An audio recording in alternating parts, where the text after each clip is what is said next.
Welcome to another episode of the STR Sisterhood. I'm your host, Stacy St, and I am so darned excited to spend a few minutes with you today. Now, before we jump into this episode, you know what I'm going to do, girl. I am going to read you a quote that I recently read that I think you should hear too. And it says, "The only way to move forward creatively is to allow yourself to be judged." And boy, oh boy, is that the truth. Those words come to us from American television producer and magazine writer, Nell Scoville. I hope I've said Nell's last name correctly because I'm not sure I did. All right. Now, speaking of a challenging last name, today we are sitting down with Janelle Gallucci.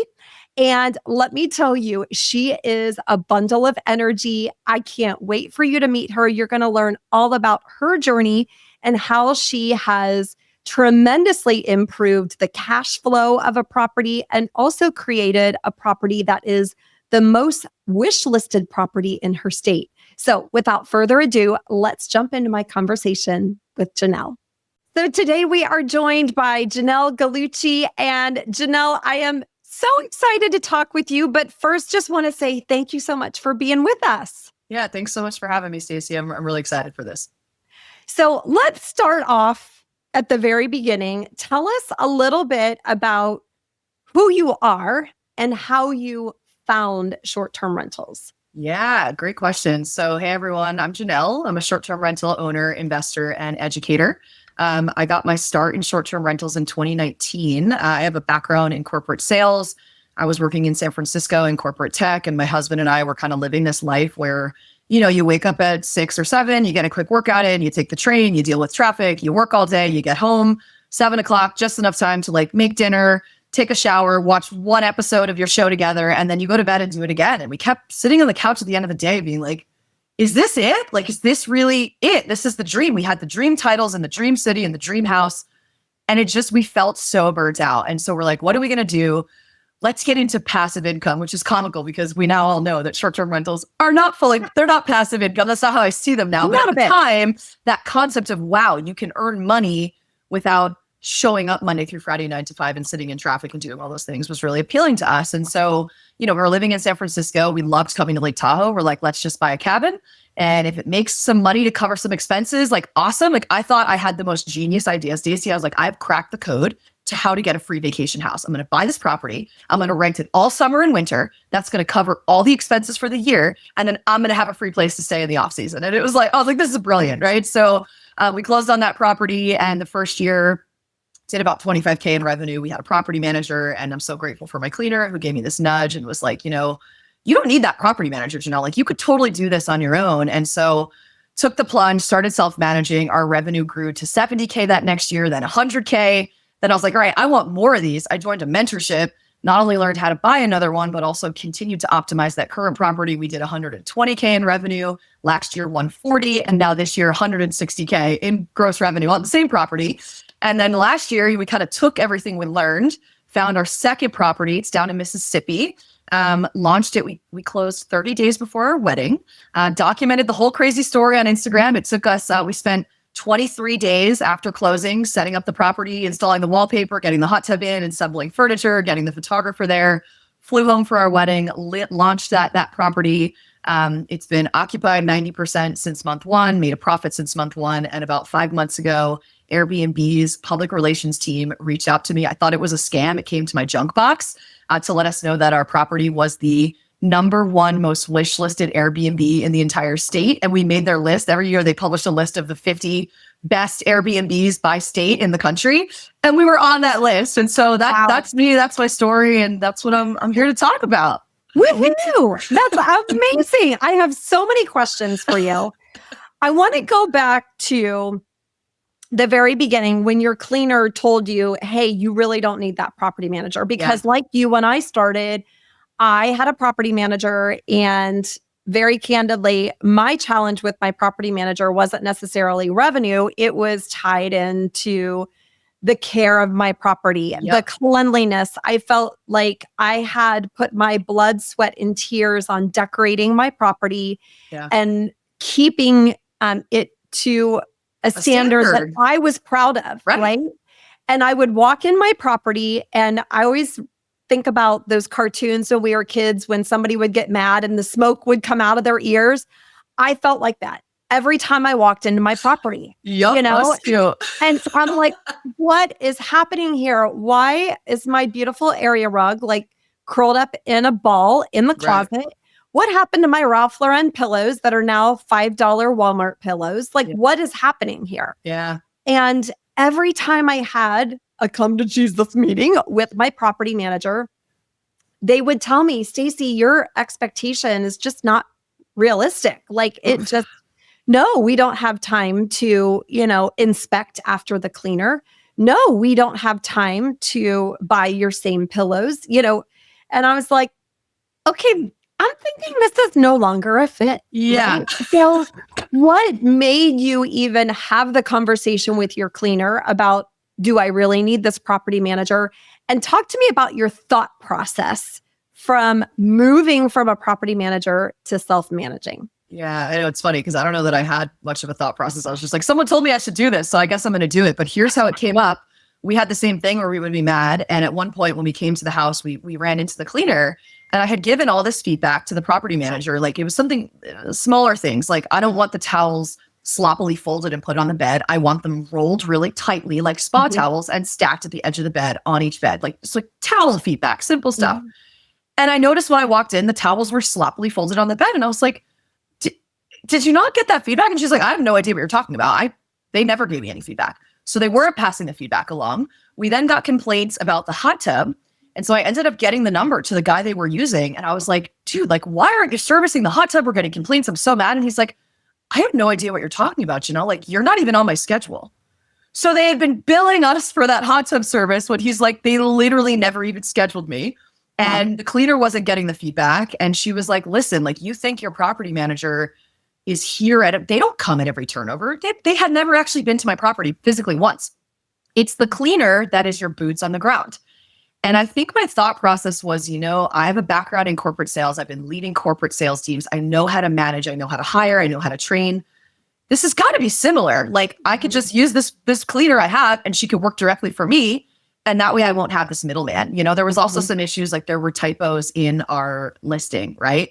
And I remember emailing them this feedback with copy, like, you need to update this copy. And they sent me like 10 paragraphs back, basically explaining why I wasn't getting more bookings. And I'm like, oh, no, like, I sound like you have a lot of other clients complaining about that. I'm not complaining about that. I just want you to update my listing. And that was the final straw. It was like pulling teeth just to fix my listing title, to fix typos. And I was like, this is it. I'm done. Yeah. And so when you decided to make that shift into self-managing, talk to me a little bit about, it sounds like you already had a cleaner, right, in your back pocket, which was great. And you're a hot tub guy now. But talk to me a little bit about those early days, what it was like to move from having a property manager to self-managing. What did you focus your efforts on? Yeah, well, I think the scariest part of it, because I was lucky. I had a cleaner, I had a hot tub guy. I felt really secure in that. I think the biggest challenge is like, wow, I now have to handle guest communication. I was really scared of that. I was like, I'm scared of what they're going to say. They're going to be pissed. I'm going to feel bad. I don't know what to do if something goes wrong. And so I think that was the scariest part, that first step that you have to take. Your property manager owns your listing. They can't just transfer to you unless you've been added as a co-host, which most people haven't been. So, that first step is you have to create a new listing. And then when guests book, like, you're the one that has to take on that messaging. And so, lucky again, because of my background in sales, I like realized quickly that like, I know how to talk to people. It's the same as sales, right? Even when the customer or the guest is like so wrong, you want to pull your hair out, the guest is always right. You have to always say yes. We don't use words like no or unfortunately, And so I think a lot of those skills translated. And what I started to find is that I really enjoyed having full control of the guest experience. When a guest would ask me a question, I could answer confidently, like, yes, we provide 2 spa robes in every bedroom. I know that because my cleaner, I work with her directly and I know that they're there. And if one got stained and needed to be replaced, she would let me know and I would order it. And I could answer those questions really confidently. And then also when negative feedback did come in, I was like, oh, like, I could just fix that. Like, I don't I don't even know that the property manager would pass that feedback along. I think I did learn in that first year that there were things that were going on with the property that the property manager just wasn't passing along, And so I just have this belief that like, no one's going to care about your property as much as you do. Now, if you have a super busy full-time job and tons of kids and you don't care about short-term rentals, you don't have the passion for it. Like I certainly meet a lot of hosts like that who are just like, I just don't care. That's totally fine. I think you can find a great property manager or a great co-host. But if you have like an inkling of like, I feel like I could do this better, know that like, it is not that hard. It is like 2 to 3 hours a week. You can learn the skills. It is not hard. It is totally possible. And even we did not live near our property. We were hours away. It's totally possible if you have the right systems. Yeah. And I will dive into that in a few minutes, but I want to go back to something you just said, that you don't say no and you don't say unfortunately. One of the terms that I don't ever say is but. That's a good one. Not my rear end, but the other but. I will talk about my rear end, just not with guests. No, I'm kidding. But tell me a little bit about what happens in a scenario where you're aiming to have the guest feel like they're right. However, you have information that they're perhaps not. So it's tough. How do you handle that and help the guest feel like they're still being seen, heard, and again, they're right? Yeah, well, it's interesting because I think if you do this right, we have gotten some of our best, most raving 5-star reviews were actually from reservations where there was an issue. And so I think when there is an issue, we immediately panic. We're like, oh no, they're going to hate us.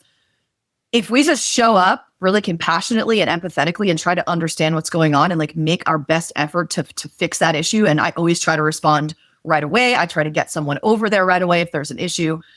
People actually really appreciate that. And that can end up leading to a 5-star review. And so it's interesting now as Airbnb is shifting, those reviews are so important. And if you get a retaliatory review, let's say you submit a claim for damage and that guest is pissed and they leave you a bad review. You used to be able to, submit that to Airbnb. It's never happened to me, but I've heard from others. You can submit to Airbnb and you'd be able to get it removed. I guess that has gone away. They've taken their review process and it's now all done by AI. So you could have someone who, had a great time. Nothing really bad went down. They leave you a 1-star review because they damaged some property and you sent them a claim for damage and, they're not going to take that down. And what's so crazy is basically it's 5-star review or bust. Anything other than a 5-star review, Airbnb perceives as negative, right? So those 4 stars, and I'll notice it when I've had in this year, I think we've gotten 2 4-star reviews. And again, so frustrating because they're like, it was a great stay. We loved it. And then it's just like 4 stars. You're like, why? I noticed the dip in the algorithm. And I noticed we won't get bookings for a couple of weeks until we start getting a couple more 5-star reviews and then the bookings start rolling in. And so it is such a delicate balance. And I feel like I've had to sway even more to the side of like, if someone is really unhappy and I'm getting the sense that I can't solve their issue, I'd rather refund them. I used to have this stance where I was like, I will never refund anyone. This is our cancellation policy. I don't care. At this point, I'm like, I'd rather refund you, check out, go find a hotel to stay at. And that way you can't leave me a review. I'll just let them cancel. I had a guest that was just completely difficult. I tried every best effort to appease her. And then the morning she checked out, she sent me this long message basically like, and this is a 5-star property, most wishlisted in the state. And she's like, this property is terrible. It's poorly maintained. And like my husband and I are personally there every couple of months. Like the house is meticulous. Yeah. I knew she was kind of fishing for something. And I said, you know what?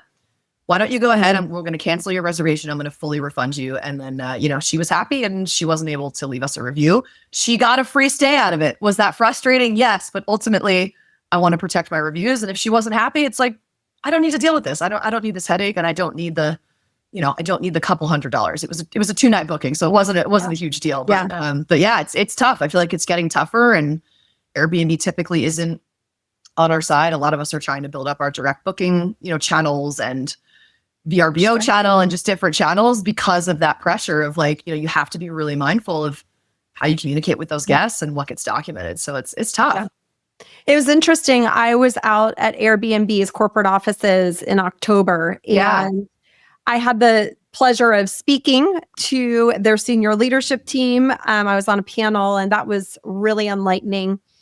I think so often hosts feel as though Airbnb is this big, giant entity that's out to get us. Right. And what was so refreshing is that the people at Airbnb absolutely want the best for the hosting. Man, I'd love to be in front of that audience and share some feedback of my thoughts as a host. And I get that intention. And I think the difficulty is that, I know this because I ran sales teams. It's like when you have a massive company with a lot of employees, the quality of the customer service isn't always the same. And so our advice always to our students is like, if you talk to a rep at Airbnb and something doesn't seem right, you feel like they don't have your back, just hang up and call again and get another rep. And then that ends up solving the problem. So I believe they have that intention at the top. And it's really great that you were able to confirm that, feel that, The other thing that I learned while I was there, which I thought was incredibly enlightening, doesn't necessarily help us a ton, but there was a lot of discussion about the review process. And you would be surprised to learn that Airbnb does have humans. Great. Reviews, which is awesome. Yeah. What's not so awesome is that, again, it was my discovery, and I think this will help our listeners and watchers understand kind of the premise behind why they're not removing reviews any longer. Yeah. Well, I assume they just don't want to deal with it, because I also see a lot of hosts in these groups that are bitching about these reviews. And it's like, well, when I look at your listing, like I actually think it might be justified. So I know that it's a really tough. So what I discovered, we all know that Airbnb is a publicly traded company. Okay. Yeah. The FTC regulates reviews for publicly traded companies. Wow. And so if the FTC believes that you are removing reviews, which could impact shareholder sentiment, they could find themselves in a very large pickle. Wow. Right? That is fascinating. Yeah. And so that is the reason why the reviews are not being removed as they once were. Yeah. And I was like, you know what? Okay, I get that. The thing that I would love to see, and I don't see this on the horizon in the near future, but as hosts, you know that we are judged by listing accuracy. Mm-hmm. One of the things that I find challenging, and I'm curious if you have this too, is that sometimes the reviews just aren't accurate. Like it's not true. It's not correct. And so I would love for there to be some protocols in place to hold the reviews accountable to accuracy, like our listings are held to the same standard when it comes to accuracy. What are your thoughts on that? The thing that kills me is the section that's value. You have to rate it, give it a star, 1 through 5 on value. I feel like that's the one that kind of gets me, because if you think about it, what's a value vacation? I think about staying at a cheap motel down the Jersey Shore, like versus renting a beautiful oceanfront mansion, And so that one kills me, because I think it's confusing for guests. It's not super clear. Everyone has a different barometer for what value is. Some of us feel totally comfortable spending $400 or $500 a night on a place. And for others, that's like the one major vacation you take for a year, and you've saved the whole year for it. And so that's the one that gets me. I don't tend to have a lot of issues with accuracy. I haven't had any, luckily, like knock on wood, haven't had anything that isn't accurate. And I always get, good ratings there. But the one that we'll get is value, because our 2 properties that we have, we've worked really hard to create a premium standout experience. These are the number 1 properties in these markets. They are, elevated, beyond the other properties in the area. And so, the guest is, for the most part, paying a premium. And so it's like, well, this isn't a value stay. So it's like, you know what I'm saying? Like budget versus value. And then, the other thing that I think that's interesting is like, when you look at like a 3 or 4 star hotel, that's like it's a very fancy hotel, So I think that's the other thing that kind of people have a personal thing. Well, this is probably the equivalent of a 4-star hotel. So I'm going to give them a 4-star review, because that seems perfectly fair. Like the guest doesn't know how impactful that is, And so I do always try to follow up and get feedback. But, that's typically what I hear is just like, oh, I thought 4 stars was good. Or like, actually, I thought it had good value. That's why I gave it a 3 there, So that's right. I ended up putting magnets on all of my refrigerators to help them understand the Airbnb. I think I'm going to add that rating profile. Just again, it doesn't fully help, but it is definitely something that educates the guests Yeah. so that they know a 4-star review is like, you know, put this host in jail type of a thing. Exactly. I know. I was you know. thinking of getting those magnets because, again, I never had this happen. And then this was the first year where we got at one property over the course of the year, we got 2 4-stars. And then at the other property, we got 1 4-star. Everything else was 5. And I was like, oh, dang, maybe I do need to do a better job of trying to educate our guests on this, you know? Yeah.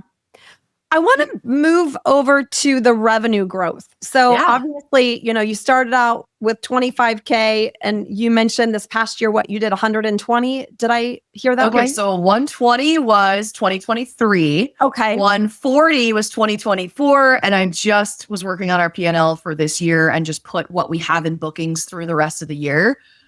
And it's 160. I'm like, oh, girl. Yeah, I thought 6 figures, like 100K, that this property's kind of tapped out because that's kind of what's normal in that market for a 3-bed, 2-bath. But yeah, keep finding opportunities to grow. I do think that we are pretty close to our ceiling, and that property has been running hard back to back as a short-term rental since 2019.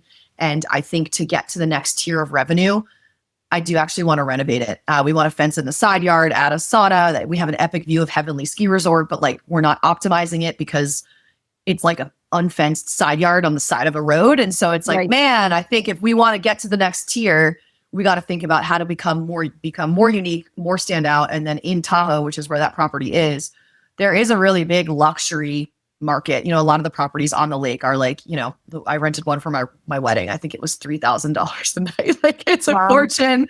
They're all luxury, and those places really make bank. And so I'm like, man, I think to get to the next tier, because I have a friend in this market with a really high-end luxury property. It's a 2-bedroom. It does $200K a year. And so I know that that is possible. I know that that revenue is coming into my market. How do I get it? How do I keep growing? I think we're kind of hit a ceiling, and we're going to have to probably 2026, 2027 new kitchen, new bathrooms, go luxe, soaking tub, heated tile floors, you know, luxury kitchen, and then really try to capitalize on that view, because I'm not on the lake, but that is one of the common things of all these luxe properties is they're either on the lake or they have a beautiful view, you know? Yeah. So I'm curious, by the way, heated tile floors are the best thing since sliced bread. They are. I have them in my farmhouse in Hocking Hills, and I forget that I have heated tile floors. And I walked on the floor. I was staying there a few weeks ago. I'm like, ooh. It's the same with a heated toilet seat. You think that's so silly. Oh, and then you walk in and sit down and you're like, ooh, that's nice. When I was in the corporate world, I had a meeting at Google's headquarters, and that was my big takeaway. Not that I was meeting with the senior team at Google. They had heated toilet seats in the bathrooms, and I thought it was the best thing ever. That's such a funny tech thing. And that's one of the reasons why I'm like, I got to get into tech sales. But, you know, I worked at LinkedIn for several years, and that was the thing. Every LinkedIn office in all the markets I went to, the first stall in every bathroom was the fancy, full, heated bidet, you know, because it's a global company. And I guess in different cultures, like that is the standard. And so you always knew the first stall was usually always taken in the bathroom because everyone wanted that stall. That's awesome. I don't even know what stall I went into. Maybe it was the first. I don't know. For Google's bigger than LinkedIn, though. You know, maybe Google has all the stalls with the started seats. I don't know. That is awesome. That is awesome. Okay, so I want to go back to the revenue growth though. Yeah. So let's talk about that. So did that just happen by chance, that revenue growth? What was your strategy for creating that growth and revenue? Talk to me a little bit about that. Yeah, because I think I didn't have a huge strategy until I joined a mentorship, and that kind of helped me realize, okay, well, some of what I've done is strategic, but I need to be more strategic here. So I'd say that first year, you know, we tripled our revenue. What led to that? One, I think just me owning the full guest experience and not having to pay a commission to a property manager obviously made a huge difference. I literally kept their listing photos. The house, we bought it fully furnished. I kept all the old, terrible furniture that I'm so embarrassed now to look at, but I made a couple strategic changes. We got that hot tub up and running and looking beautiful. It actually had to be restored and it needed a new cover, but got that amenity up and running and got it photographed and had the photograph on the listing. So that was big. We changed all the bedding to white, changed all the mattresses. And so we exclusively at our properties, you know, again, trying to create this elevated luxury feel, we use exclusively Brooklinen linens, which are known as the internet's favorite sheets. And then Helix hospitality grade mattresses, which I think they have a claim to fame as like the internet's favorite mattress, whatever. I use those brand names. And so I think that started to create a more elevated feel. And then The only other thing we added that has been this thing that guests love, and it's so easy to execute as a host, we put our logo on these super cozy plush spa ropes. And it kind of created this experience because it's cold in Tahoe in the winter when you're getting in and out of the hot tubs. You can throw these cozy robes on as you're getting in, as you're getting out, and it created this whole experience. And so those are really the only changes we made in that year.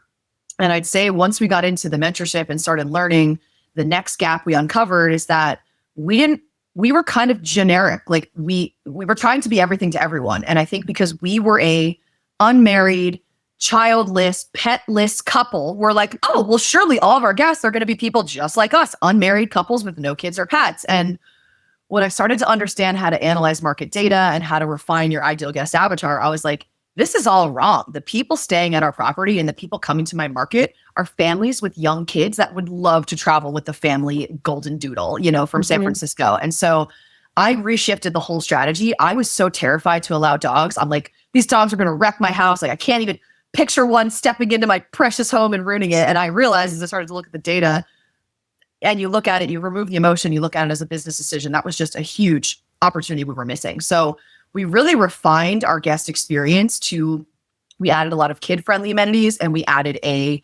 created basically a unique dog experience. We partner with a local dog bakery and they get Lake Tahoe biscuit as their welcome gift. And we have these beautiful branded baskets. And right when the guest walks in, our cleaner stages it. So we have a little sitting bench right when you walk into the mudroom. And on the top of that bench is a basket for the dog owner. And it has paw wipes, poop bags, dog bowls, feeding mat, lint rollers, odor eliminating spray, stain remover spray, all the things that the owner will need.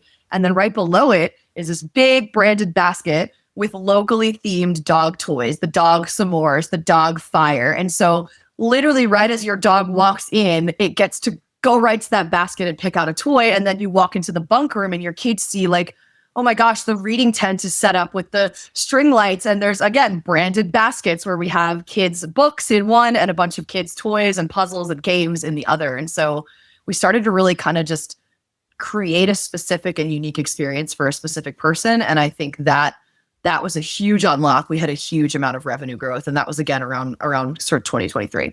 Amazing. Do you mind me asking, how much are you spending on these branded baskets? And do you have a specific budget per turnover for, that guest experience? What does that look like for you? Yeah, that's a good question. So the baskets are literally $20 baskets from Amazon. I printed out my logo, which I designed my logo myself in Canva, so didn't spend a ton of money there. Printed out, I laminated it, and then we found these screws that fastened it to the basket. So probably $25 per basket to execute. Mm-hmm. And someone asked me yesterday, is it expensive to keep that supply basket restocked? We find it's not. We typically will restock it around once a year. The thing that goes the fastest is paw wipes. I've been buying because they look cute in the basket. They're like wet ones. They're in a tall orange canister. They're paw wipes and like 50 come in the thing. And I had a dog influencer I worked with and she's like, one, these wipes are toxic. And as a San Francisco dog mom, I don't want to wipe my dog's paws with these like toxic wipes. And two, you should use this other brand because like 500 wipes come in the pack. And so I'm always looking for ways to optimize. And so yeah, it hasn't been super expensive. We do it's another differentiator that we started to add over time as we have a very luxurious welcome basket. And so that is something we budget. It's about $25 per guest, but it is like, we get a lot of compliments on that. And so I'm happy to talk more about what's in it or what we did there. But I think that's scoop.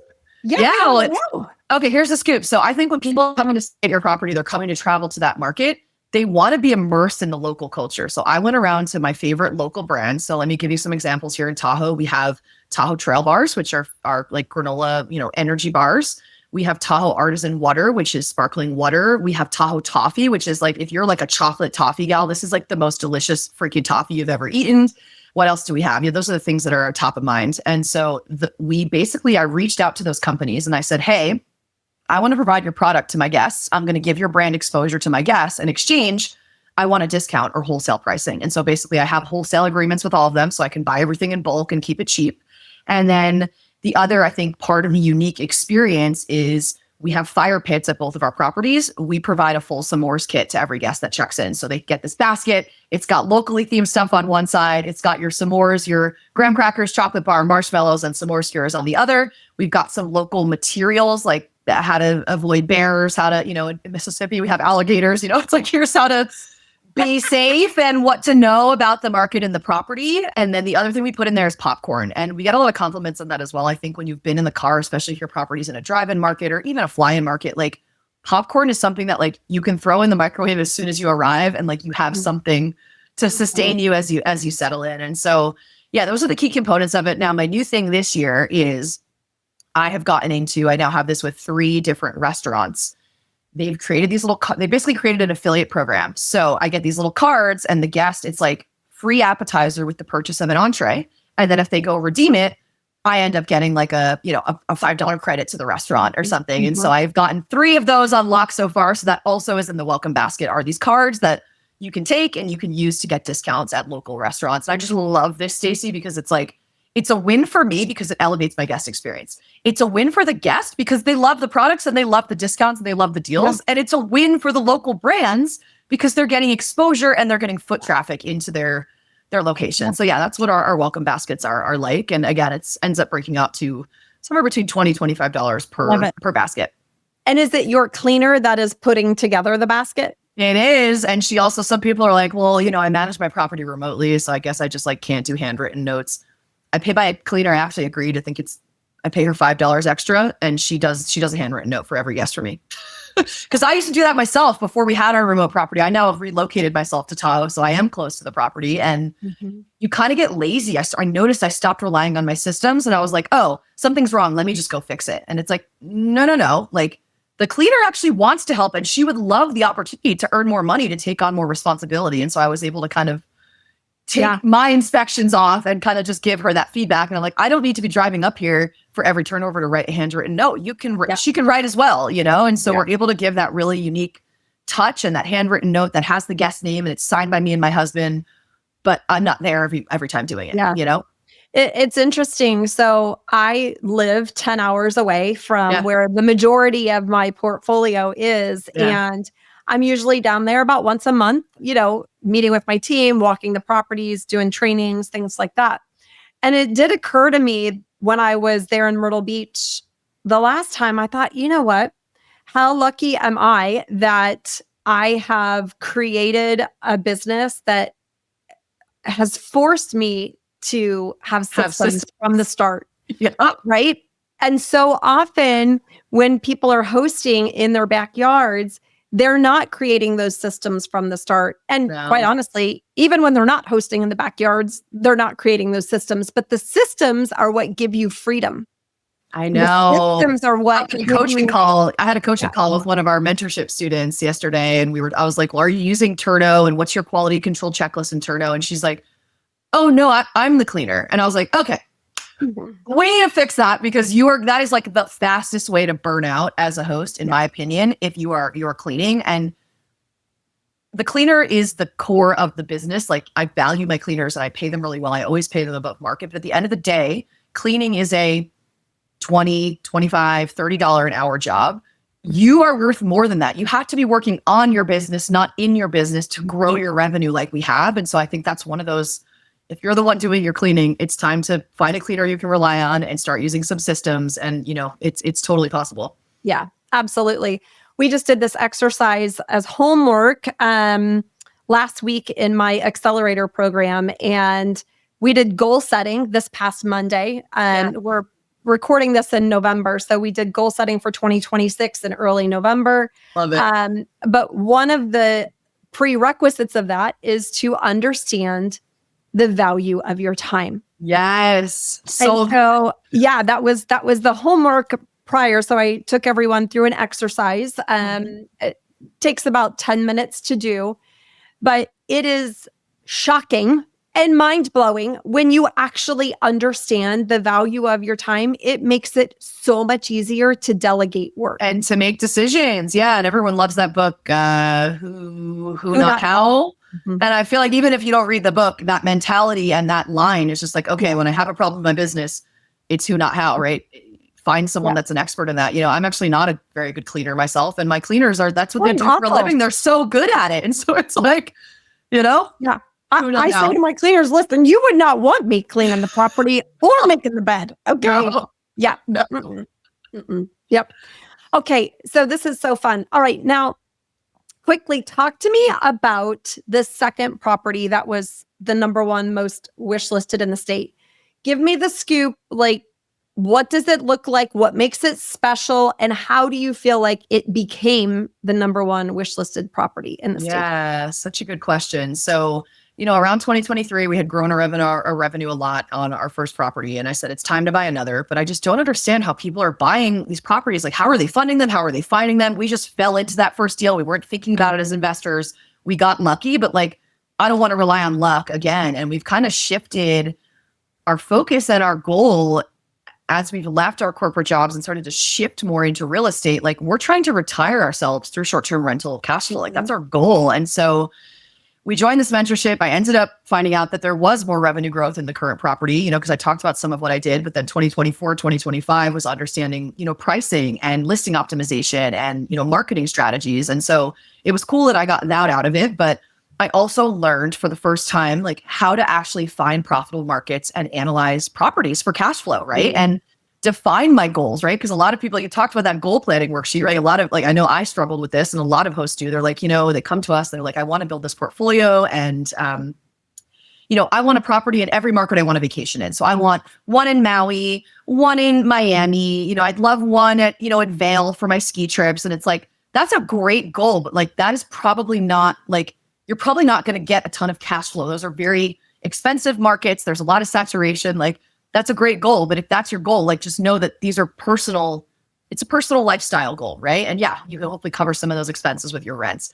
For us, we had to get clear, like, we're trying to retire ourselves. And so cash flow is the most important thing. And so we learned how to identify our buy box and kind of narrow down, because a lot of us just scroll aimlessly on Zillow and don't know what we're doing.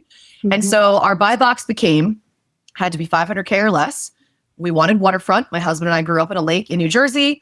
And we cannot afford to live on the lake here in Tahoe because it's like, $8-9 million. And so I feel like through our rental portfolio, we're kind of like filling that void and finding, waterfront properties. And it needed to have a 20% cash on cash return, which would generate us, around $30,000 in profit per year. And so we did not care where it was.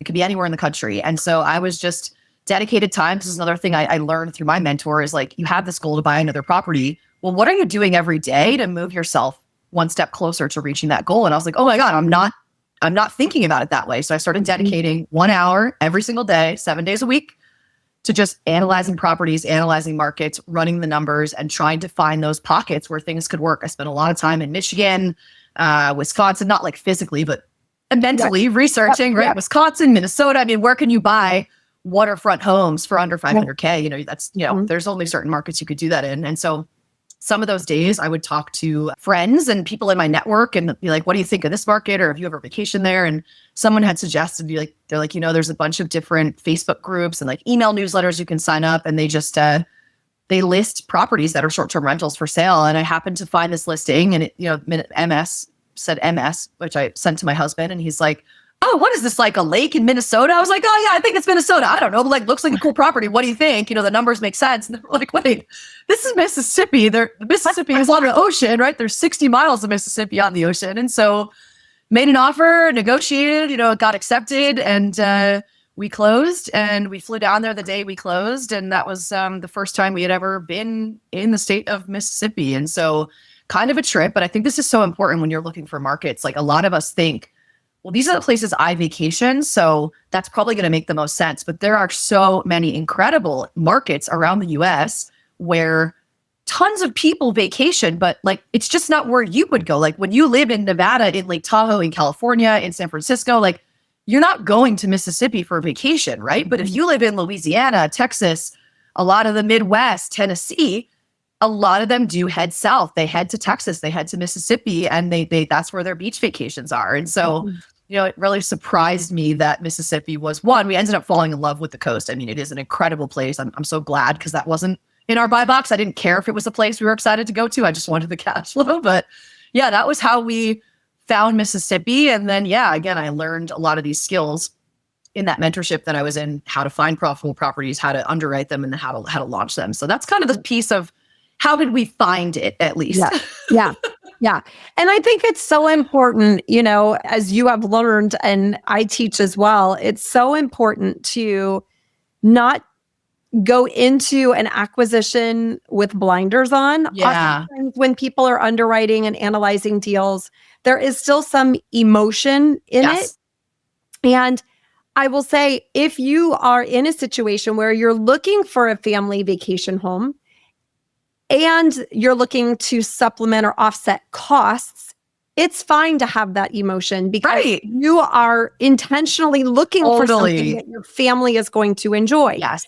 However, if you are looking at a true investment play, investment only, where you are really beholden to those financial goals like cash on cash, I look at payback period. Of course, I look at cash flow. Yeah. And it is incredibly important that you don't try to justify the numbers, right? Because that's also very easy to do. Oh, we'll bump up that revenue. I'm sure it'll be better than what AirDNA says. Totally. Right?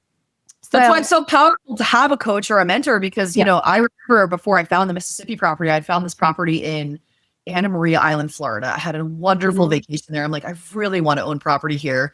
It was a 300 square foot tiny home for $400,000. And like, I kind of was, and my mentor, Hannon, who I now run the mentorship with, like, she was like, Janelle, like, I'm not going to give you the answer, but like, you're trying to fudge the numbers.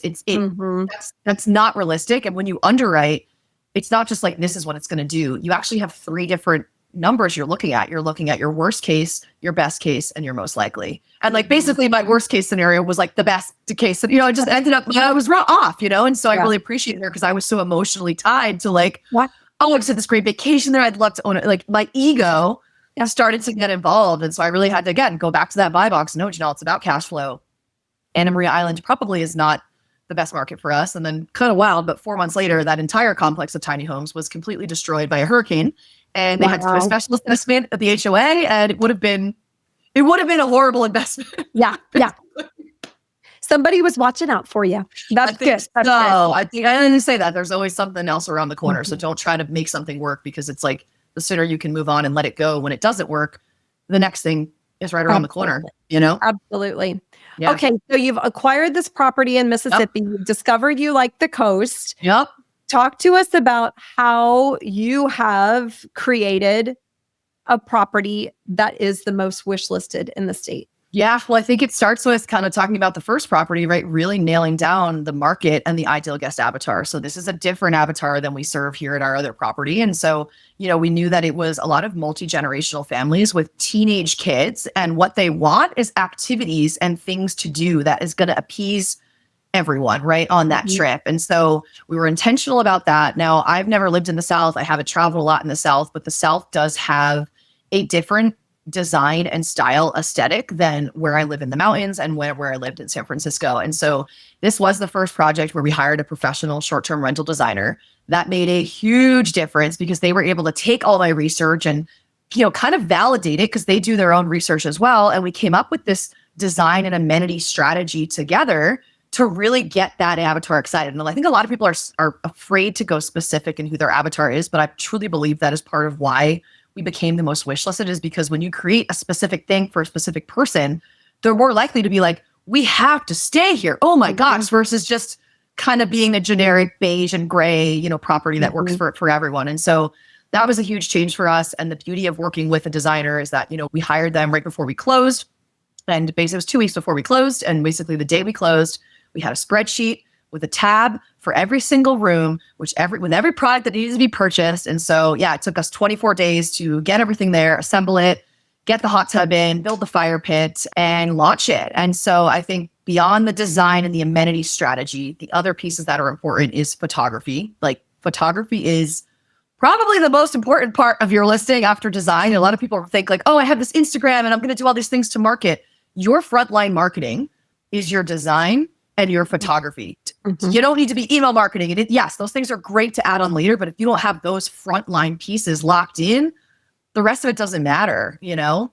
And so, yeah, we got an incredible photographer, which is hard to do on short notice. You know, you don't want a real estate photographer. You want someone that's specifically short-term rental focused. The hero image is the most important shot of your listing. And so when I look at listings on Zillow, that's like the first thing I'm thinking is like, oh my gosh, this could be a sick hero image because I could get the lake and the mountain. And, you know, like I'm always thinking about art, the art director in me from my was always thinking about art directing that shot. And so we were able to get an incredible photographer down there who got just the most epic sunset, sunrise, dolphins swimming by shots that really articulated the experience. And then we had really high occupancy and a ton of bookings and a ton of visibility and algorithm boost on Airbnb, I think because of that. But also, when you launch a property, you need a pricing strategy, right? A lot of people, they learn how to use price labs and they set a base price. Well, when your listing's brand new, you have no reviews, so you have no trust.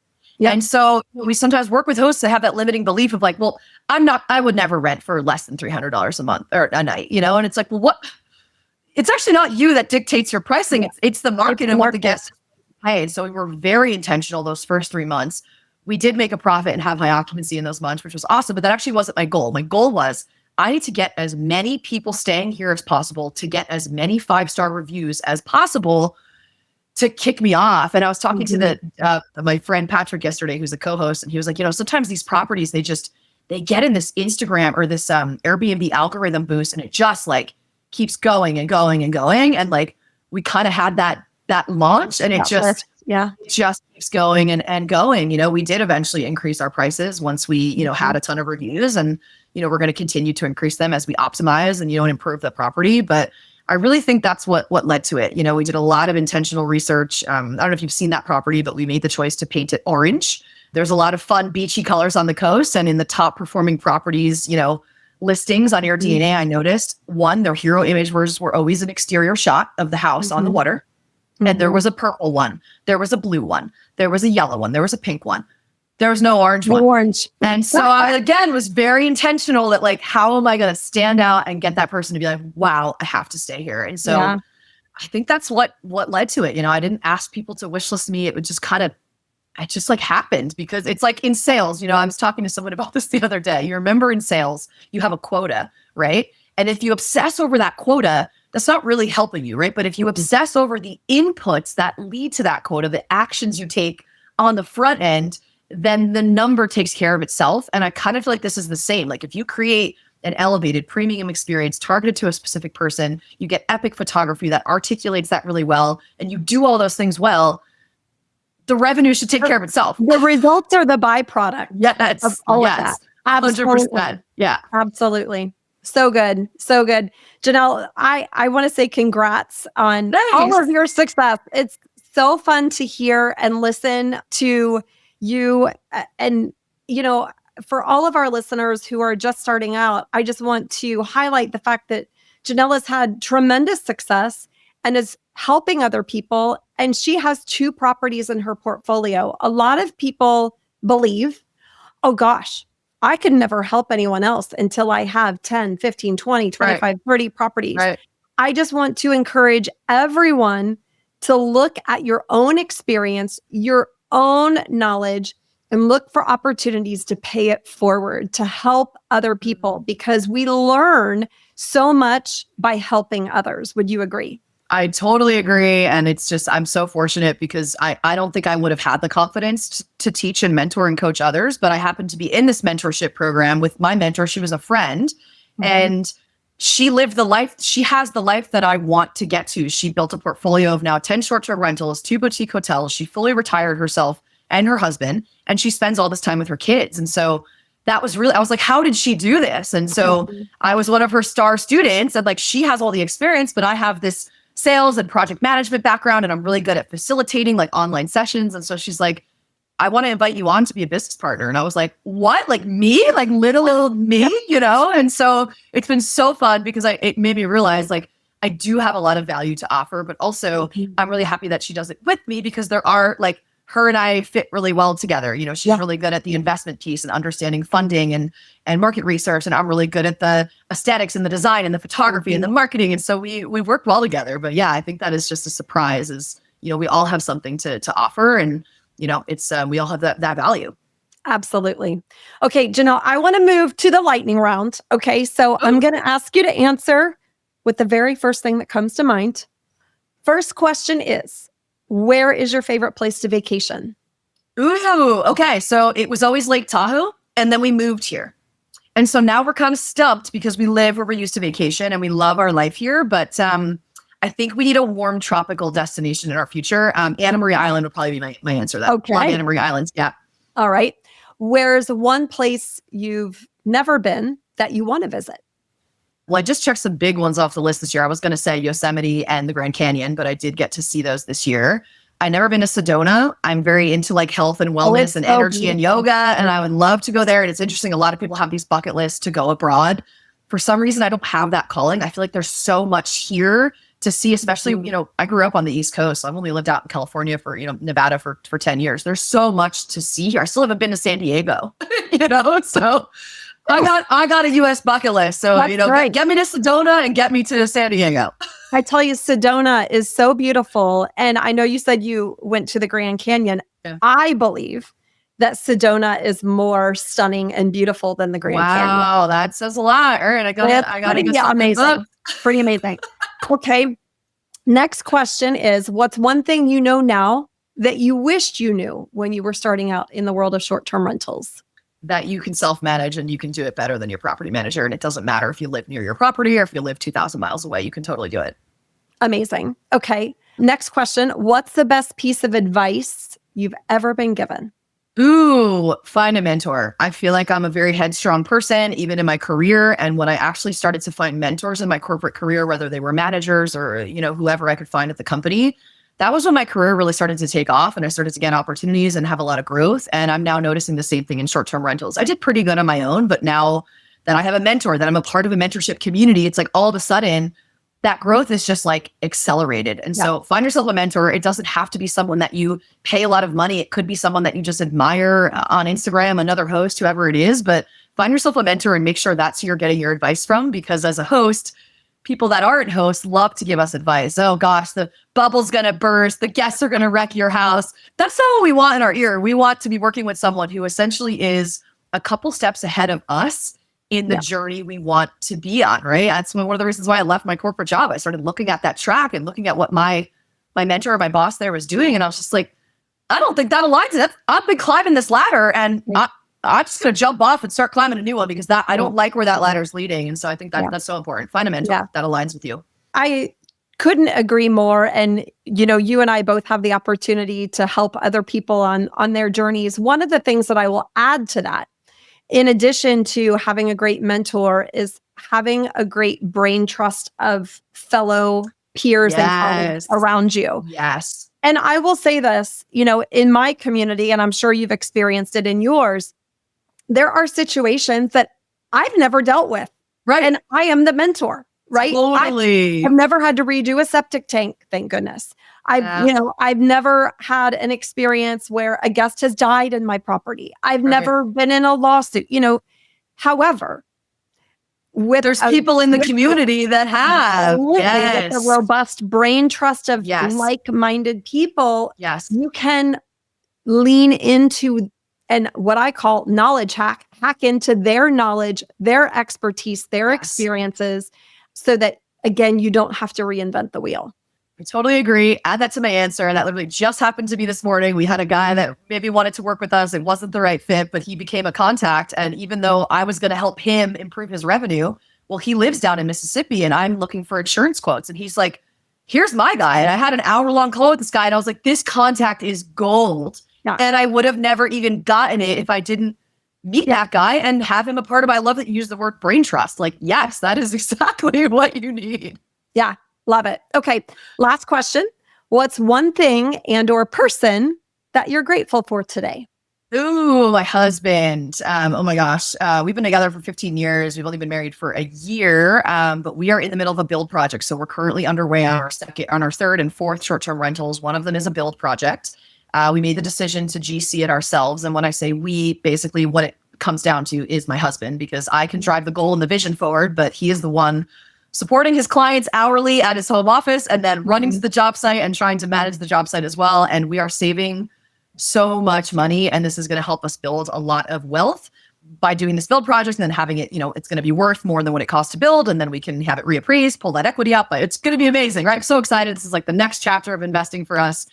And we really would not be able to do that without him busting his butt. And, as have you ever built anything, it's like there's setbacks, there's delays, there's fires to put out. And he's handling it like a champ. So I hopefully, would say building houses is like having children. Like it will try your marriage. Also, wallpaper will try your marriage. My husband and I did wallpaper one time together, and we're oh my like, gosh. we're never doing that again because we will not be married anymore. We did it one time ourselves. It took us a whole day. We fought the whole time. Now, the second property, we hired a designer. There's wallpaper in 3 rooms. We're like, oh gosh, it's going to be terrible. I found the most talented wallpaper installer. It was $700. And the wallpaper came out perfect. It's like, not only did that avoid that was way worth it to hire her, but like it came out better. When we were at the time. So exactly. Who knows how? Exactly. Janelle, if people want to learn more about you, where is the best place for them to find you online? Yeah, you can follow us on Instagram. It's at 7 Summers Host Academy. And that is run by myself and my mentor, Han and Kim. And so her and I are always pushing out content every day, just tips to increase your short-term rental revenue. So we push a lot of free content out there. So feel free to come say hi there. And I'm the one that manages the DM. So if you want to say hi or you got a question about this episode, shoot me a DM. I will make a point to personally answer our DM. So yeah, you can find me there. Amazing. Thanks so much for being with us. Thanks, Stacy. Hey girl, before you go, grab your calendar and block out February 4th, 5th, and 6th, 2026. Why? Because those are the dates of the Short-Term Rental Virtual Summit for Women. Let me tell you, this year is going to be better than ever, and we've got some amazing surprises lined up for you. Stay tuned for more details, but in the meantime, save the dates, February 4th, 5th, and 6th, 2026, and I can't wait to see you there.